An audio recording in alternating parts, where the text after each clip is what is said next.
Is a wonderful, happy time, but unfortunately, a small percentage of women who are pregnant will develop some form of kidney disease, and this becomes a major problem that affects both them and the fetus.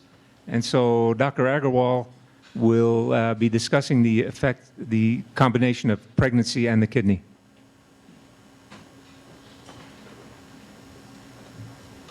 Can you guys hear me? Hello? Did you switch it on? Hello? Thank you, Harry, for the introduction. Some of you I know who I am. I'm Dr. Agarwal. I'm a nephrologist. So I'm a nephrologist. I've been here in Ogden for some time now, 13 years to be precise. And as nephrologists, we often get consulted on pregnant patients, and it's always challenging and interesting for us to be able to help with these patients. And there's a very interesting interplay of pregnancy with kidney disease, and I'm happy to be able to talk about this today. How do I? Okay. Louder? Okay. Is that good? Okay. So I do not have any disclosures. Okay. Objectives for today's talk. Sorry about this. Okay. So I'm going to start with renal physiology in normal pregnancy. And the reason to do that is it's very important for us to understand normal physiology before we understand pathophysiology. And after that, I'm going to be talking about hypertensive disorders of pregnancy. And we'll focus a little bit on preeclampsia and the new management strategies that are going to be coming out soon for preeclampsia. And I'm also going to be talking about acute kidney injury in pregnancy and chronic kidney disease in pregnancy. So this is a very vast topic, and I hope I can finish all this in 1 hour. So let's start with review of normal renal physiology in pregnancy.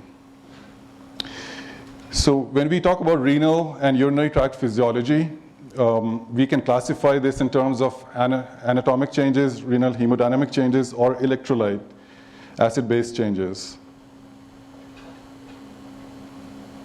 And another way to look at this is this diagram. Again, anatomical changes and the hemodynamic changes. Let's talk in a little bit of detail about each of those. So what happens to the kidney when a patient is pregnant? Kidney size increases. So kidney size increases by up to about 30% from baseline. And on ultrasound, we can see the kidney size increase by about 1 centimeter. And the reason for this is not increase in number of nephrons or increase in number of renal cells, but it's because there's increased interstitial volume, increase in volume of renal vasculature, and also increase in the calyceal system volume. What happens to the ureters during pregnancy? They also get dilated, and this is a progesterone effect on the muscular wall of the ureters. And this can actually be seen on ultrasound by the second trimester, and this effect can stay up until 3 weeks postpartum. How about the bladder? So again, progesterone effect on the bladder causes the bladder wall muscle to relax. That could tend to increase bladder capacity. However, the growing gravid uterus can press on the bladder and decrease bladder capacity. So different studies have conflicting results on this. And all of this can actually end up causing vesicoureteral reflux because there's increased pressure in the bladder and the urine can start going back into the ureters, which are dilated. Okay, let's move on to renal hemodynamics. So if we look at the cardiovascular changes during pregnancy, there's increased cardiac output and decrease in systemic vascular resistance. And blood pressure remains almost about the same, drops a little in the early gestation and then goes up a little. The reason for this is fairly complex. The decrease in systemic vascular resistance happens because there is some resistance to angiotensin II. And also there's a hormone called relaxin that is secreted by the corpus luteum that increases nitric oxide in the blood vessels and causes them to dilate. So what happens in the kidney or kidney hemodynamics? There's increase in GFR. The reason for that is there is increased cardiac output, increased renal blood flow, and that tends to increase GFR. And that happens the first 20 weeks of pregnancy. After the first 20 weeks, the renal plasma flow does not actually remain high. It starts to go down. But the GFR does remain high. And the reason for that is increased permeability in the glomeruli. So if the GFR goes up, creatinine goes down. So normal pregnancy, creatinine goes down by about 0.4 milligrams per deciliter. So if we see a pregnant patient and the creatinine is around 1, 0.9, that could actually mean that their renal function has taken a hit. There could be acute kidney injury going on. And the same concept also tells us if the GFR goes down by 10%, 20%, creatinine may not change a whole lot because the initial GFR was elevated, higher than normal. So even a slight fluctuation in serum creatinine should get our attention in these patients. This slide summarizes the hemodynamic changes I was talking about. So the red line depicts glomerular filtration rate, and the black line is GFR, and the red line is renal plasma flow. So initially they both go up, then renal plasma flow goes down, but the GFR stays up until delivery and actually up to about 6 or 8 weeks after delivery. Okay, how about electrolyte and acid-base changes during pregnancy? So pregnancy is a state where the patient is hyponatremic. Serum sodium goes down a little. Why does it go down? So we discussed there is decrease in systemic vascular resistance, and that causes increased ADH secretion through the baroreceptor feedback, and ADH goes to the kidneys, stimulates the V2 receptors that open the aquaporin channels, and water is reabsorbed into the bloodstream. So plasma osmolality is a little bit lower than non-pregnant patients. And that's kind of saying what I just said. There's also increased protein excretion during pregnancy, and the reason for that is increased cardiac output and renal blood flow, and increased permeability in the glomeruli. Also, there is hypouricemia, which means uric acid excretion is increased because there is decrease in uric acid reabsorption in the tubules. There is a slight decrease in anion gap, and it is unclear why that happens. But that's totally normal for pregnant women. And there is slight impairment in tubular function, which we touched on. So there is decreased reabsorption of glucose, amino acids, and uric acid. And this may be because of increased GFR. The tubules are just overloaded. And this slide summarizes what I've been talking about. I don't want to bore you, so I'm just going to move on. Okay, so our next objective today is to identify hypertensive disorders of pregnancy.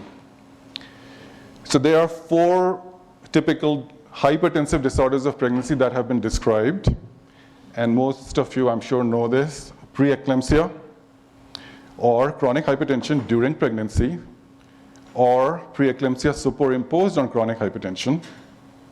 And these two could be very difficult to distinguish sometimes in some patients. Or there's something called gestational hypertension. So what are the differences between these 4 categories of hypertensive disorders? So definition of preeclampsia. Preeclampsia is hypertension in a patient who was normotensive before becoming pregnant and normotensive until 20 weeks of gestation. So, and gestational hypertension is also defined the same. The difference between the two, with preeclampsia, either the patient has proteinuria or evidence of end organ damage. Gestational hypertension does not have those features. Chronic hypertension is simple. The patient was hypertensive before pregnancy, during the first 20 weeks, and after pregnancy. Superimposed on that, if you have preeclampsia, we can have proteinuria or end organ damage. And it's important to distinguish these hypertensive disorders because the treatment may differ a little bit. This is how we define preeclampsia, just talking about preeclampsia a little bit more. So recently, just 3 years ago, the American College of Obstetrics and Gynecology came up with this new definition for preeclampsia, and in this definition, they removed proteinuria as a requirement. What does that mean? So up until 2013, proteinuria was a requirement for defining preeclampsia, but now you can have a patient with preeclampsia but no proteinuria.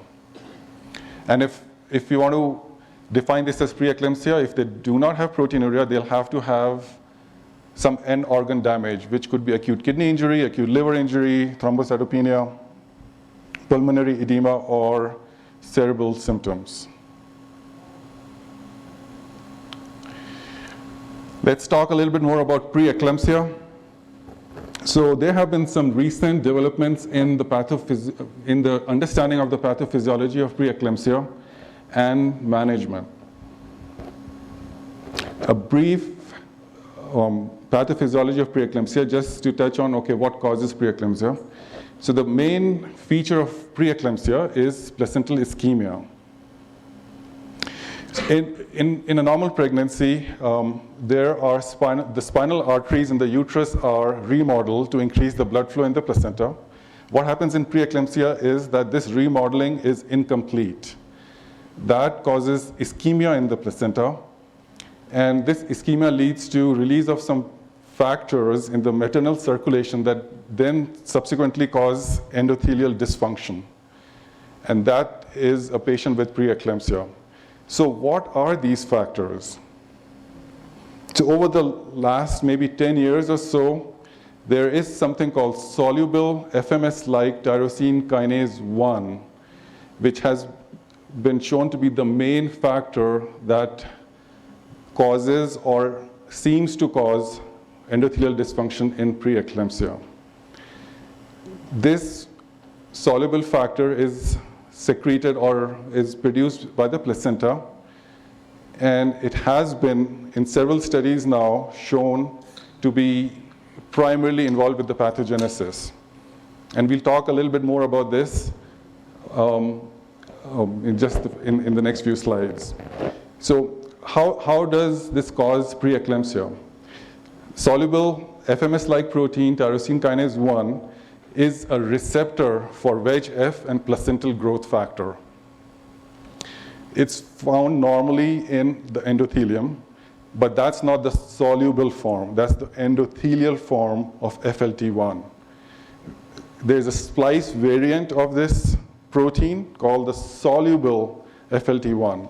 So this soluble FLT1 goes into the maternal circulation, not just the endothelial surface, and binds to VEGF and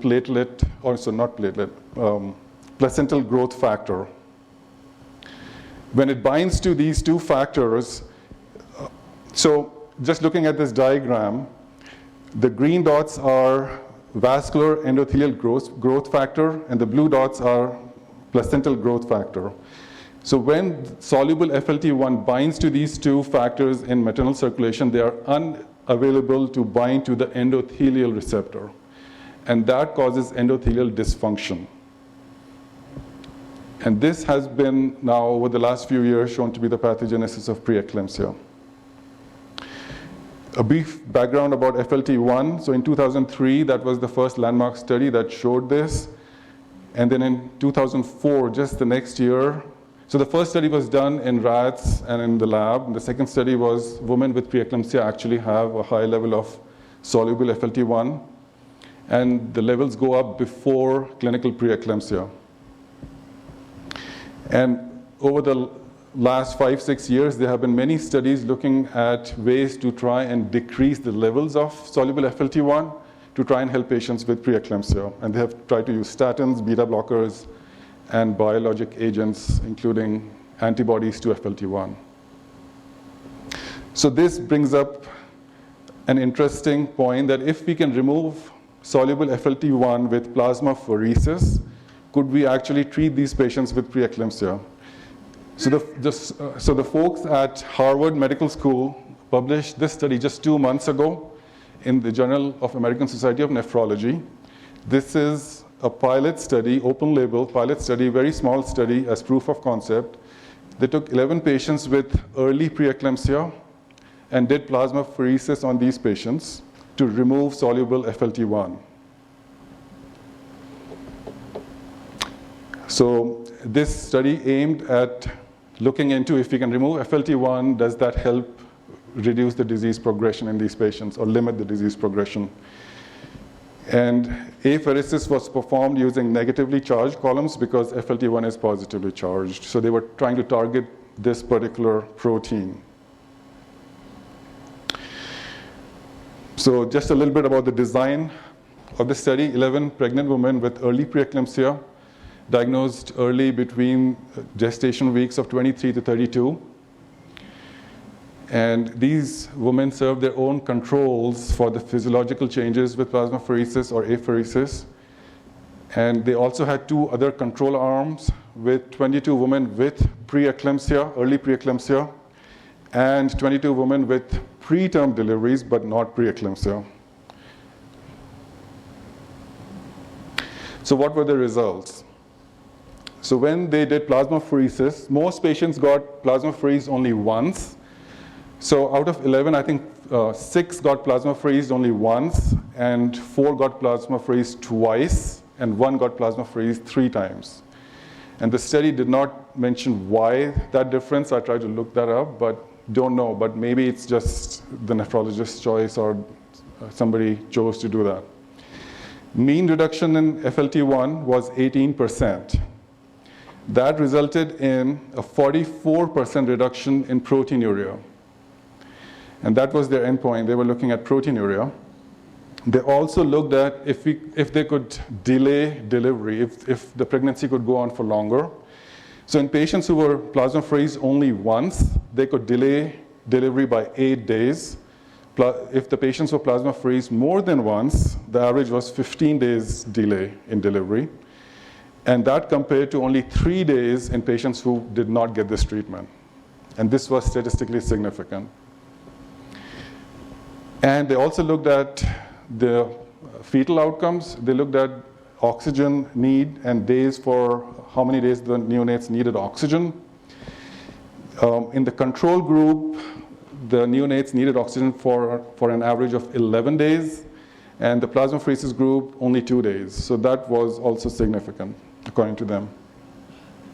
So the accompanying editorial with this study, and this is, I just took it from the editorial. So this study reports a much needed novel intervention in the management of preeclampsia, preterm preeclampsia. And apheresis may be an important component of a broader intervention of synergistic agents and does not seem to be associated with significant complications. And they suggested that we should do a randomized trial with a control group to solidify this and maybe make it clinically available in the future. Okay, so FLT1 can also be used as a biomarker for the prediction of preeclampsia.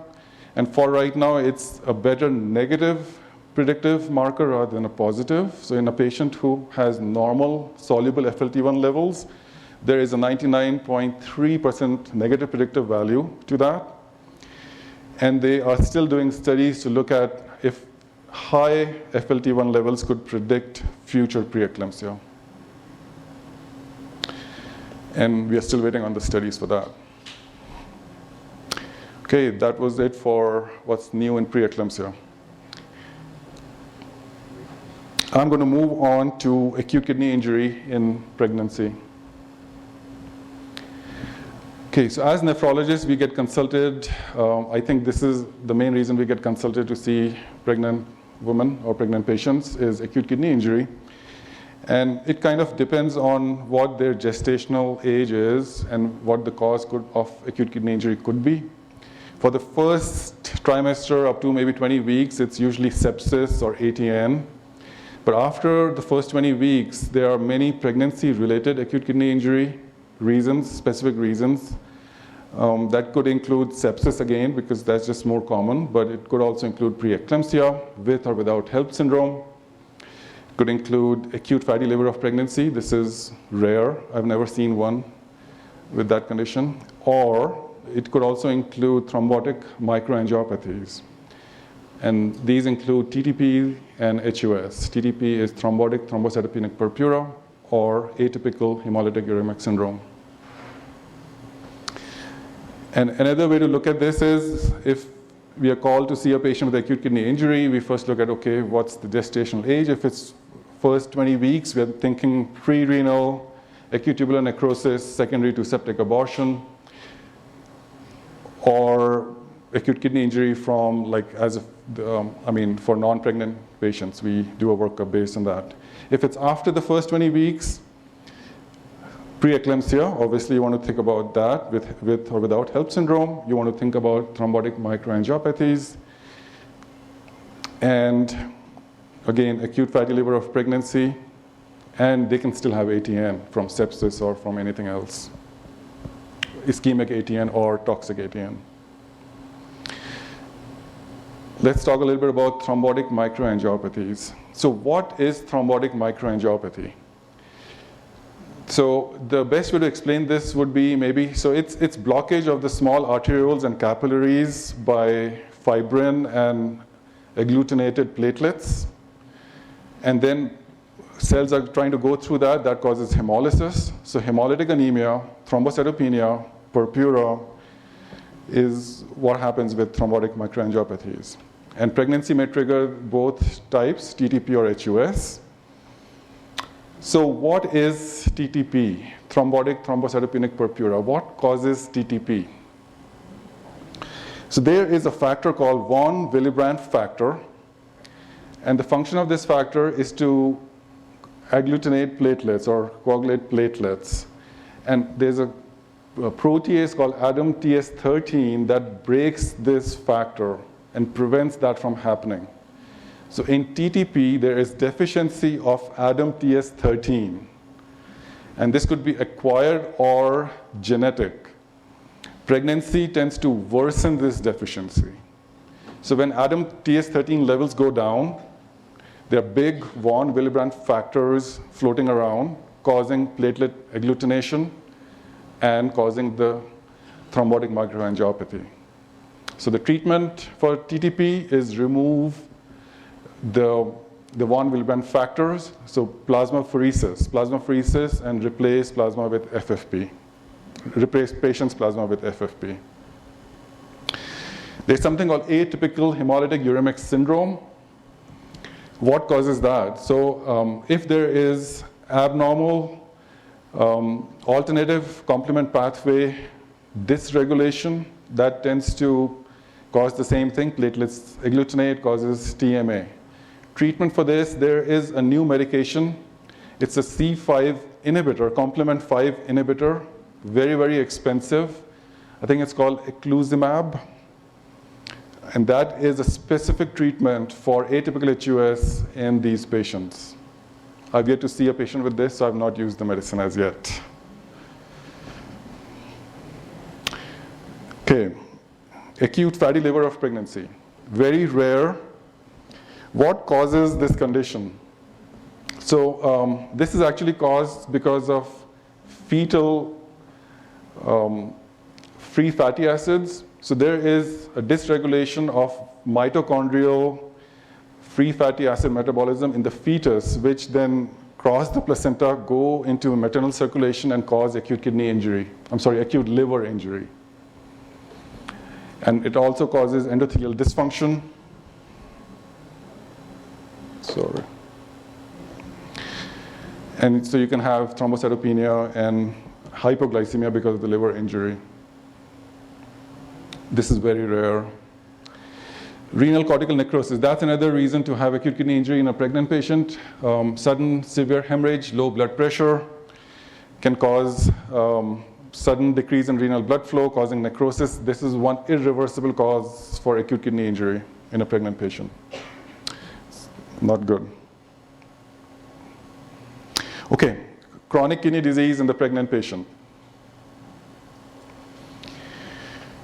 So I guess the two main things about chronic kidney disease and pregnancy: how does pregnancy affect CKD, and how does CKD affect pregnancy? So let's start with how do we estimate GFR in a pregnant patient? So all the normal GFR equations, the MDRD equation is the most commonly used equation for measuring GFR. These equations underestimate GFR in pregnant patients. And 20 to 25% is actually a conservative estimate. It's likely to be more than 25% underestimation. How about 24-hour urine collections? These are more accurate if done accurately. Some pregnant women will have urinary retention. So if you don't have an accurate urine collection, you cannot have an accurate GFR based on those tests. There was some talk about cystatin C potentially being more accurate, but apparently placenta releases some cystatin C, and so that theory was thrown out the window, not accurate. So for now, the most practical way to measure patients' renal function and monitor it is serial serum creatinines. So how does pregnancy affect CKD? So it depends on the stage of CKD. So pregnancy can actually worsen renal function in a patient with CKD, and the worse the baseline CKD was, the worse effect pregnancy has on CKD. So what are the risk factors when somebody has a creatinine of more than 1.5, or if they have proteinuria, or if they're hypertensive? It is possible, and sometimes likely, if the creatinine is much higher than that, that their CKD or kidney function is going to worsen because of pregnancy. And it's been proposed that it also depends on what's causing the CKD. So these three examples: membranoproliferative GN, focal segmental sclerosis, or reflux nephropathy. These patients tend to have a worse pregnancy outcome. It's unclear why. I mean, reflux nephropathy, it may make sense, but the other ones don't know why. And patients who have vesicoureteral reflux may also obviously have more UTIs during pregnancy. How does CKD affect pregnancy? So if a patient who had CKD becomes pregnant, how does the fact that they had CKD, how is that going to affect pregnancy outcomes? So it could be maternal or fetal outcomes. And again, it's the same thing. The worse the baseline CKD, the worse pregnancy complications are.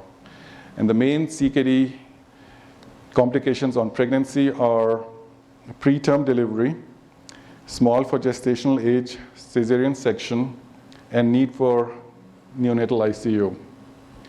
And also on that, I would add preeclampsia, hypertension, and proteinuria. And it's important to know that patients, even if they have stage 1 CKD, which basically means a GFR of 90 or higher, but maybe with proteinuria, even those patients have worse pregnancy outcomes. But this just gets worse with worsening CKD stage. And if they have CKD stage 5, the percentage could go up to 90 to 95%. Almost all patients with CKD stage 5 will have some kind of pregnancy complication. So let's talk about those patients. So occasionally our dialysis patients get pregnant. So we have to treat them, and it's challenging sometimes. So what effect does renal failure have on fertility? Obviously, I'm sure all of you know, fertility is not good. So they are usually infertile, and the reason for that is the hypothalamic pituitary gonadal axis is not normal. So if it's not normal, they don't usually conceive. And so for that reason, pregnancy is very rare. But still, occasionally we do have patients who become pregnant. And recently this year, I think we had 2 patients who got pregnant. This is interesting. This was a study I saw published in 2014 in Nephrology, Dialysis, and Transplant. So it says this was their conclusion, women on dialysis have a 10-fold lower probability of delivering a live-born baby compared to patients who have a renal transplant. And those patients have a 10-fold lower probability of delivering a live-born baby compared to the general population. So this is significant. This is very, very significant. So patients on dialysis, if they get pregnant, the rate of live birth ranges from different studies from about 50 to 80%. And of all of those live births, almost all, 85% or more, are preterm. So it's very rare to have a dialysis patient go through a normal pregnancy. And obviously on top of that, you have maternal complications of hypertension and preeclampsia and increased risk of cesarean section. This is a study that tells us that in this country we have a great opportunity to improve our care for dialysis patients. This was published in the Journal of American Society of Nephrology, which is kind of the best nephrology journal, 2 years ago. And this study compared the Canadian registry for dialysis patients who get pregnant to the American registry. And what they found was, in the Canadian registry, the average dialysis time or average weekly dialysis given to the patient was 43 hours. And I should backtrack a little bit. So it's been well known that dialysis patients need intensive dialysis if they become pregnant, if you want to save their pregnancy. But we didn't have a definition for this intensive dialysis. So this registry is trying to figure that out. So in Canada, the average dialysis these patients received was 43 hours weekly. And in our country, in the United States, it was 17 hours on an average. Sorry. So what was the result of this difference? So in Canada, the live birth rate was 82% versus 53% in our registry. And the average duration of pregnancy was 36 versus 27 weeks. And all of these were very, very significant. So this study concluded that we should dialyze these patients for more than 36 hours. And where did they get this 36 hours? Because all of their patients were more than 36. Average was 43, but everybody got dialyzed more than 36 hours per week. And if you think about it, what is 36 hours? It's 6 hours dialysis 6 times a week. So it's like every single day, except for Sunday, you dialyze them for 6 hours. And some patients actually got more than that. In America, we dialyze patients for about 20 to maybe 25 hours because we give them 6 times a week dialysis for 3 to 4 hours each time. So that adds up to about 24, 25 hours. This slide goes to the management of pregnant dialysis patients. Not sure if you guys want me to go through the whole slide. I'm happy to, but I don't want to bore people either. Should I just? Okay, so number one, we got to intensify dialysis. And as we discussed in the last slide, we really need to intensify dialysis. 6 hours dialysis every day. Not easy to do, but if the patient wants to save their baby, they got to do that. Okay, so, and the next would be, these patients will need adequate calories and protein. Dialysis results in loss of protein. Every time a patient goes to dialysis, they lose protein. So they need a lot of protein, even if they're not pregnant. Once they become pregnant, they really need a lot of protein because you're also thinking about the baby. Obviously, we need to control blood pressure, and ACE inhibitors or ARBs are contraindicated, so you use the right medications to control their blood pressure. But if they get dialyzed 6 hours every single day, their blood pressure will come down to normal, usually. Got to correct their anemia.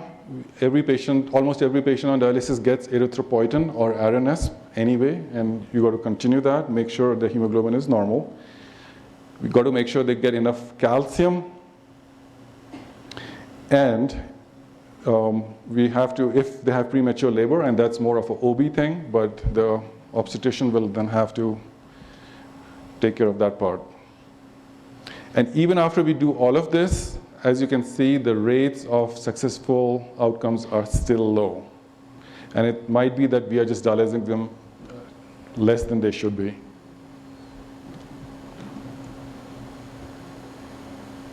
Okay, pregnancy in a transplant patient. So many of these dialysis patients get transplanted, and then the pregnancy rates go up. So we see patients who have a kidney transplant, and now they're pregnant. So transplantation fixes their infertility problem. But even though their fertility is fairly normal, the rates of pregnancy in the transplant population is still much lower than the general population. And the best data on that is this large study with 30,000 female transplant recipients.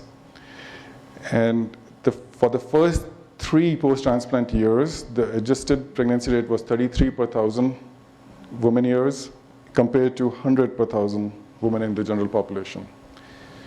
And the reason for that may be, let's talk about this in the next slide. So patients who get a kidney transplant are advised not to get pregnant, and that possibly is the reason that the rates are lower.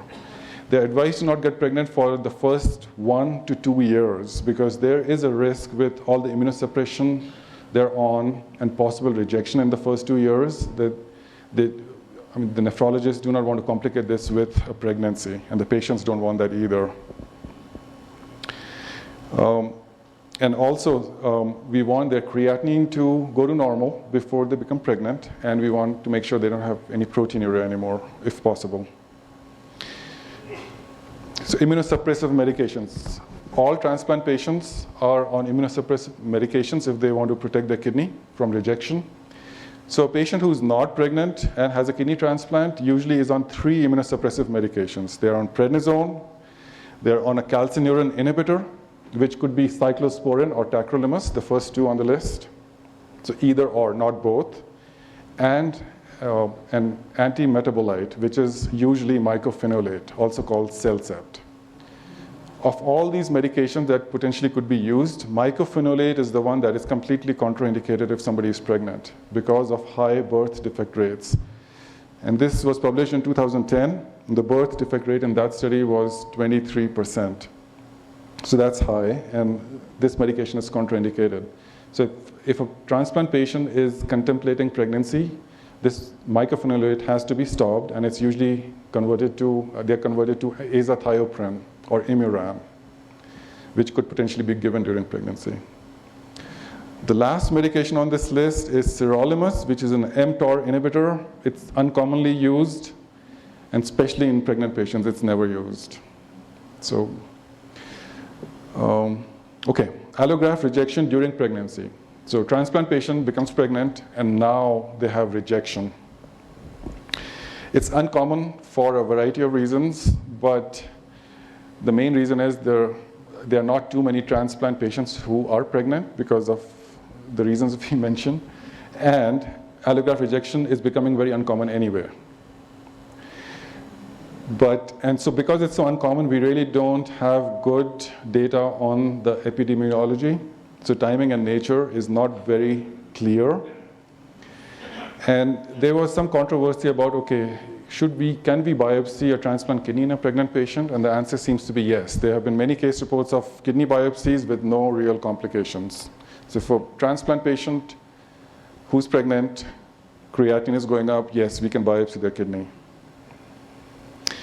Optimal management for allograft rejection during pregnancy is unknown, just because we really don't know much about it. But what's been used is high-dose steroids. And they seem to do okay on that. Actually, that is it for my talk. Thank you. Thank you so much. Questions for Dr. Agarwal? That was only 30. Couple of questions. One was that I saw for treatment of preterm labor in dialyzed patients that use the beta agonists and NSAIDs. Calcium channel blockers, have I just forgotten that those are contraindicated since we use those in non-dialysis patients for tocolysis? Is that not to be used? So the question is, can we use calcium channel blockers in pregnant patients? Yeah, Yeah, we can. So nifedipine can definitely be used. And beta blockers, labetalol, is definitely used in these patients. What we cannot use are ACE inhibitors and ARBs. Okay. I guess specifically, I think that was related to prevention of preterm labor is what I thought I saw in there. We use that a lot for prevention. We use calcium channel blockers for that. I just didn't know if there was a reason it wasn't on the list is all. It was not on the list? Yeah, Okay, at least maybe I misunderstood the slide. But.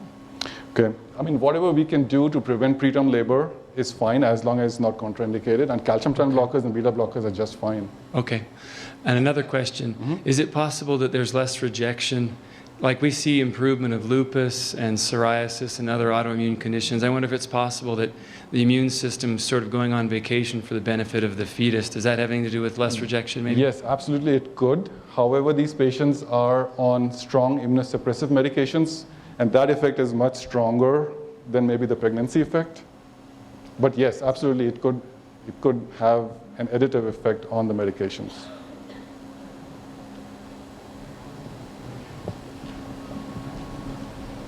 Could you comment on like aspirin and the prevention of preeclampsia? Sure. I mean, what I read on preeclampsia, yes, it should be used even during, I mean, it is recommended. Yes, you should use that.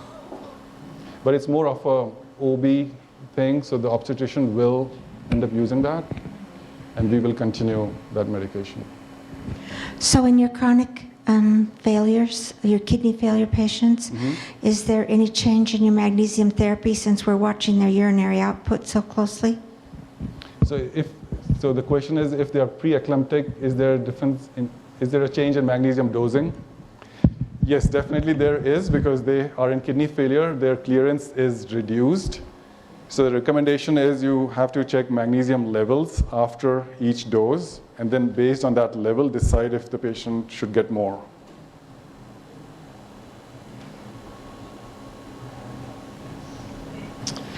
The information about treating preeclampsia with apheresis was very interesting. I haven't really seen much that's been beneficial for that subset.